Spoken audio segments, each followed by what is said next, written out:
नमस्ते दोस्तों, मेरा नाम रोहित है और मैं आपको एक ऐसी कहानी सुनाने जा रहा हूं जिसने मेरी जिंदगी को पूरी तरह बदल कर रख दिया। ये कहानी हमारे 100 साल पुराने स्कूल की है, जिसमें एक पुरानी रहस्यमयी इमारत है।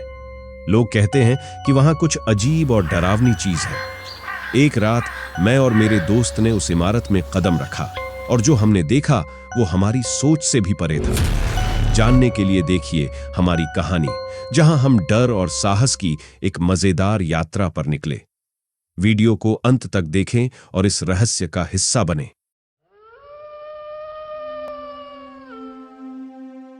मेरा नाम रोहित है और मैं आपको एक ऐसी कहानी सुनाने जा रहा हूं जिसने मेरी जिंदगी को पूरी तरह बदल दिया। यह कहानी मेरे स्कूल की है, जो 100 साल पुराना है। इस स्कूल में एक पुरानी इमारत है जो सुनने में आता है कि बहुत ही डरावनी है। इस इमारत में कभी भी कुछ भी अजीब घट सकता है। मैं कक्षा 10 में था। एक दिन हमारे शिक्षक ने हमें बताया कि हमारी कक्षा की सफाई होगी और हमें कक्षा 7 के कमरे में जाना होगा। कक्षा 7 का कमरा सबसे पुरानी इमारत में था। जब हम वहां पहुंचे तो कमरे में अजीब सी ठंडक थी। दीवारों पर पेंट उखड़ा हुआ था और खिड़कियों पर धूल जमी हुई थी। शाम को स्कूल छूटने के बाद मुझे याद आया कि मेरी किताबें उस कमरे में रह गई थीं। मैंने सोचा कि अब कोई वहां नहीं होगा, इसलिए मुझे जल्दी जाकर ले आनी चाहिए। जब मैं वहां पहुंचा तो अंधेरा था। मैंने अपनी टॉर्च ऑन की ओर अंदर गया। जैसे ही मैंने कमरे के अंदर कदम रखा, दरवाजा अचानक बंद हो गया। मेरा दिल तेजी से धड़कने लगा। मैंने दरवाजा खोलने की कोशिश की, लेकिन वह जाम हो गया था। तभी मुझे एक परछाई दिखाई दी। वह धीरे धीरे मेरी तरफ बढ़ रही थी। मेरी सांसें रुकने लगी। मैंने अपनी टॉर्च उस परछाई की तरफ घुमाई, लेकिन कुछ नहीं दिखा। मैंने जल्दी से अपनी किताबें उठाईं और दरवाजे की तरफ भागा। दरवाजा खुला और मैं तेजी से बाहर निकला। जैसे ही मैं बाहर निकला, मुझे किसी के हंसने की आवाज सुनाई दी। मैंने पीछे मुड़कर देखा, लेकिन कोई नहीं था। मैंने सोचा कि यह सब मेरा वहम होगा और मैं घर चला गया। अगले दिन स्कूल में मैंने अपने दोस्तों को यह बात बताई, लेकिन उन्होंने मेरी बात पर विश्वास नहीं किया। उन्होंने इसे मेरी कल्पना का हिस्सा मान लिया, लेकिन मैं जानता था कि वह सब सच था। कुछ दिनों बाद हमारे स्कूल में एक नया छात्र आया। उसका नाम आर्यन था। वह बहुत ही शांत स्वभाव का था और किसी से ज्यादा बात नहीं करता था। एक दिन उसने मुझे बताया कि उसने भी कक्षा 7 के कमरे में कुछ अजीब अनुभव किया है। उसने बताया कि वह भी वहां अपनी किताबें लेने गया था और उसे भी वहीं परछाई दिखी थी। हम दोनों ने फैसला किया कि हम इस रहस्य को सुलझाएंगे। हम रात को स्कूल जाएंगे और देखेंगे कि आखिर वह परछाई क्या है। उस रात हम स्कूल के पास मिले और धीरे धीरे स्कूल के अंदर गए। स्कूल की इमारत में अंधेरा था और हमें बहुत डर लग रहा था। हम धीरे धीरे कक्षा 7 के कमरे की तरफ बढ़े। जैसे ही हम वहां पहुंचे, हमें वहीं ठंडक महसूस हुई। हमने कमरे का दरवाजा खोला और अंदर गए। वहां सब कुछ सामान्य था। हमने सोचा कि शायद हम गलत थे, लेकिन तभी अचानक हमें वही परछाई दिखाई दी। वह धीरे धीरे हमारी तरफ बढ़ रही थी।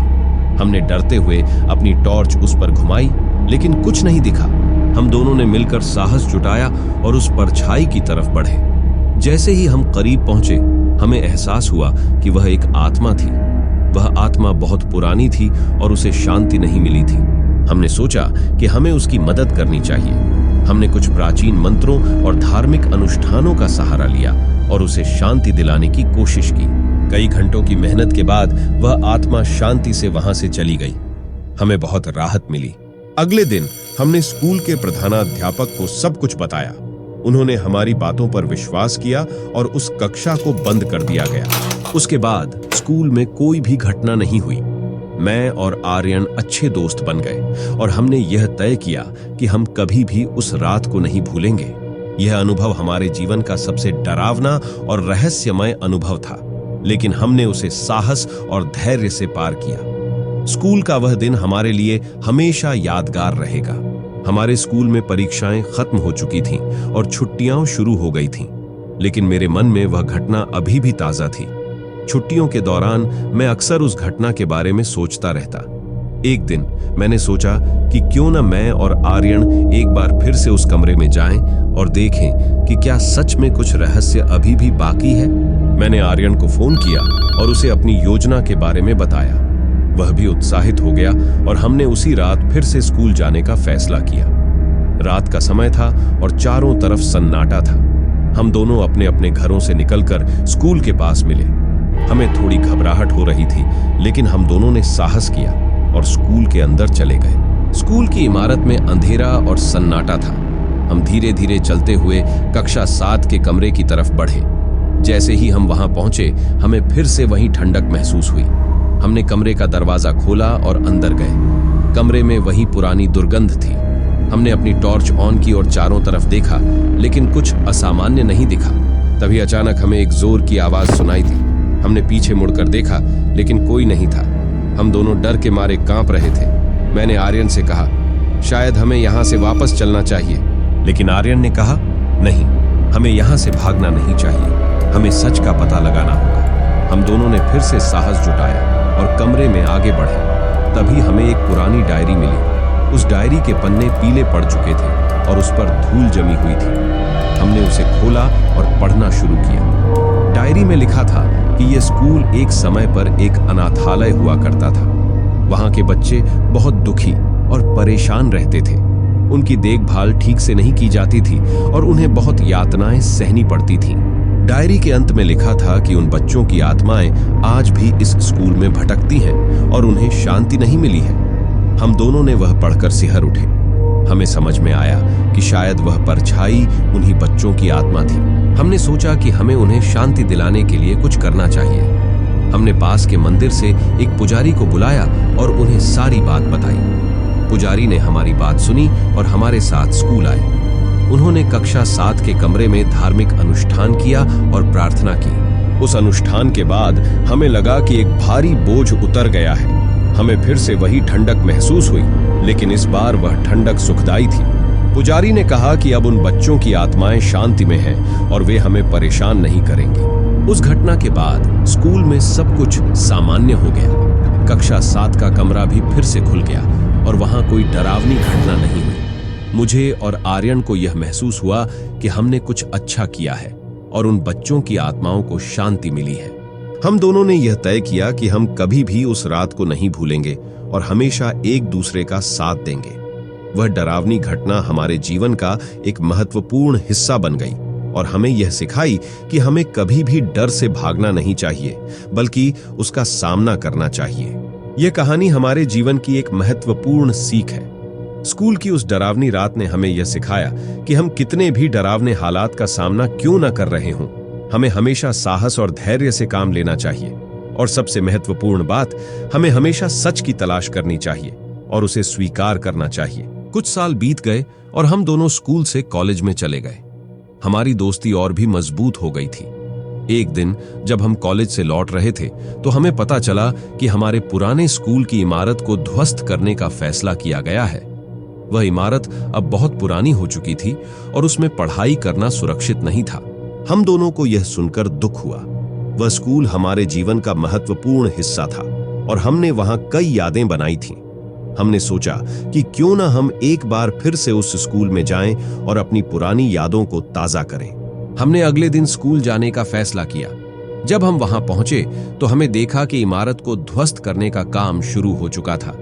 हमें थोड़ी उदासी महसूस हुई, लेकिन हमने सोचा कि यह सही फैसला है। हम धीरे धीरे स्कूल की पुरानी इमारत के अंदर गए और अपने पुराने कक्षा 7 के कमरे की तरफ बढ़े। वहां सब कुछ बदल चुका था। कमरे के फर्नीचर और अन्य सामान हटा दिए गए थे और वहां धूल और मलबा भरा हुआ था। हमें वहां खड़े होकर अपनी पुरानी यादें ताजा करने की कोशिश की। जैसे ही हम वहां खड़े थे, हमें फिर से वही ठंडक महसूस हुई।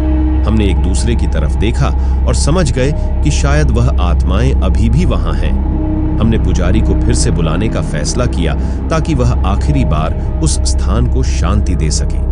पुजारी आए और उन्होंने फिर से धार्मिक अनुष्ठान किया। इस बार हमने भी उनके साथ प्रार्थना की और उन आत्माओं की शांति के लिए प्रार्थना की।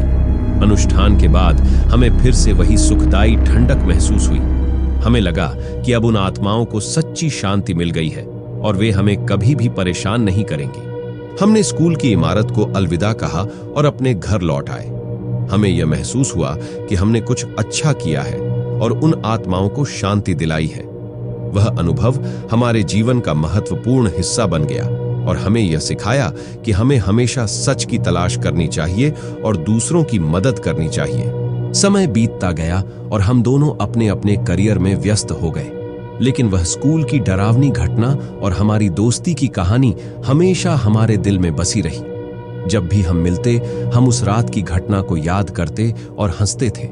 वह डरावनी रात अब हमारे लिए एक सुखद याद बन गई थी।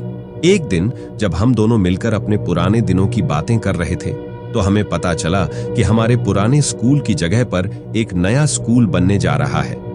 हमें यह सुनकर खुशी हुई कि वहां फिर से बच्चों की पढ़ाई होगी और वे भी वही यादें बनाएंगे जो हमने बनाई थीं।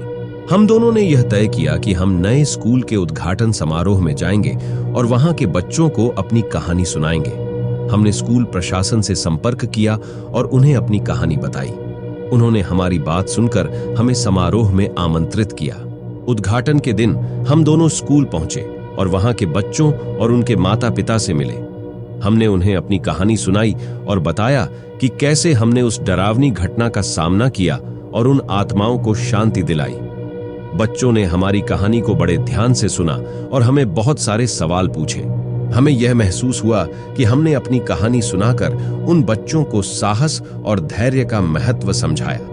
हमने उन्हें बताया कि कभी भी डर से भागना नहीं चाहिए, बल्कि उसका सामना करना चाहिए और हमेशा सच की तलाश करनी चाहिए।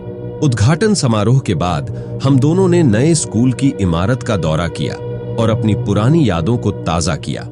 हमें यह देखकर खुशी हुई कि वहां के बच्चे भी वही यादें बना रहे हैं जो हमने बनाई थीं। इस तरह हमारी डरावनी स्कूल की कहानी हमारे जीवन का महत्वपूर्ण हिस्सा बन गई और हमें यह सिखाया कि हमें हमेशा साहस, धैर्य और सच्चाई का पालन करना चाहिए। वह डरावनी रात अब हमारे लिए एक सुखद याद बन गई थी और हमने उससे बहुत कुछ सीखा। हमने अपने अनुभवों को दूसरों के साथ साझा किया और उन्हें भी साहस और धैर्य का महत्व समझाया। हमारी कहानी हमेशा हमारे दिल में बसी रहेगी और हमें याद दिलाएगी कि हम कितने भी डरावने हालात का सामना क्यों न कर रहे हों, हमें हमेशा साहस और धैर्य से काम लेना चाहिए। और सबसे महत्वपूर्ण बात, हमें हमेशा सच की तलाश करनी चाहिए और उसे स्वीकार करना चाहिए। दोस्तों, अगर आपको हमारी कहानी अच्छी लगी हो तो हमारे चैनल को सब्सक्राइब करना न भूलें। हमें लाइक और कमेंट करके अपनी राय कमेंट में जरूर बताएं। ऐसे ही और भी दिलचस्प और रहस्यमयी कहानियों के लिए हमारे साथ जुड़े रहें। आपकी सपोर्ट हमें और भी डरावनी वीडियो बनाने के लिए प्रेरित करती है। धन्यवाद।